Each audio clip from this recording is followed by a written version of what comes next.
major victory for feminists in the 1970s was changing the attitude towards women and self-defense, especially when it came to rape. Armed self-defense literature for women surfaced in the mid-70s, and feminists rallied around women charged with murder for taking out perverts who threatened their own safety or their children's. 3 cases come to mind. In 1972, Yvonne Wanrow, a Colville Indian in Spokane, Washington, and mother of 2, killed a known child molester who tried to violate her son. At her trial for murder, the child molester's abuse record was not included in evidence, and his victim wasn't allowed to testify.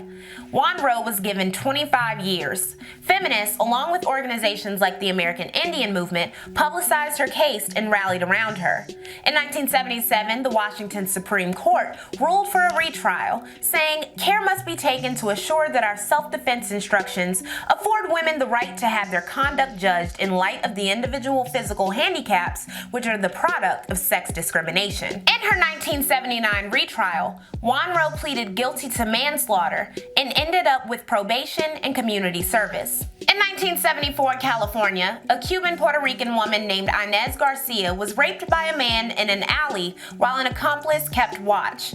The men called her later and threatened to kill her if she didn't leave town, so she took a gun and went looking for them. She managed to shoot and kill the accomplice but missed the rapist. At her trial, the unsympathetic judge said, "I do not see what rape has to do with this case," before instructing the jury to ignore Garcia's allegations. Meanwhile, the judge allowed the prosecution to slut-shame Garcia and ask her if she enjoyed the rape.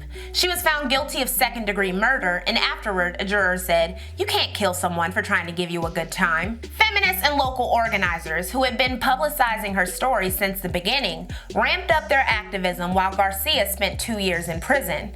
She was granted a retrial and acquitted, thanks to her lawyers making the jury understand rape from the victim's point of view and seeing why her act of self-defense was delayed. According to Victoria law, Garcia's acquittal established a legal precedent that extended the interpretation of imminent danger beyond the immediate time period of the assault, laying the foundation for what would later become known as the battered woman's defense, that a woman who killed her abuser is acting in self-defense even if she is not under attack at the time of the killing. The case of Joan Little in 1974 further changed ideas about women, self-defense, and rape culture. While imprisoned in North Carolina's Beaufort County Jail, 21-year-old Joan Little killed a 62-year-old white guard who tried to force her to perform oral sex under threat of an ice pick. Her case attracted support from lots of feminist groups, Black and White, Straight and Lesbian, and even the Southern Christian Leadership Conference and the Black Panther Party. Joan's defense expertly supplied jurors with background information on chronic sex abuse and harassment in prisons and discussed the white guard's past violations. Joan Little was acquitted, setting a precedent for killing one's potential rapist being justified. While many other women didn't see such happy endings for taking direct action against their abusers, these 3 cases demonstrate the changes in ideas regarding gender and race in the 70s. In previous decades, these women wouldn't have received such vast media coverage, nor would there have been groups to organize around them and help them adequately defend themselves.